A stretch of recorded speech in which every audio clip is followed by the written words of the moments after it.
আমি থ্যাঙ্কস বলতে চাই আইসক্রিমকে এবং সাগর স্যারকে। এবং এটা চক্রবান যখন এসেছিল এটা খুবই ভালো একটা রেসপন্স পেয়েছিল।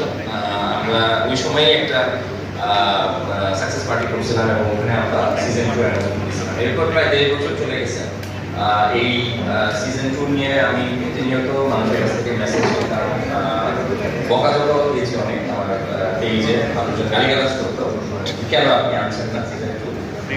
তো অবশেষে সিজন 2 আসলো এবং টাইম এই জন্যই লেগেছিল বিকজ চক্রবান সবাই জানেন এটা একটা ধারাবাহিক ছিল, ধারাবাহিক নাটক ছিল। এটা পরবর্তীতে সাবজেক্ট ম্যাটারের জন্য আইসক্রিমে দেওয়া হয়েছিল।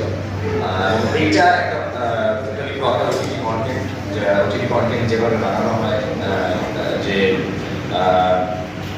নিয়ম নীতিগুলো ফলো করে বানানো হয় বা যে স্টাইলে বানানো হয়, যে কোয়ালিটি মেনটেন করা হয়, সব কিছু এরকম করা হয়েছে। সেই জন্য একটু সময় লেগেছে এবং এই সিরিজে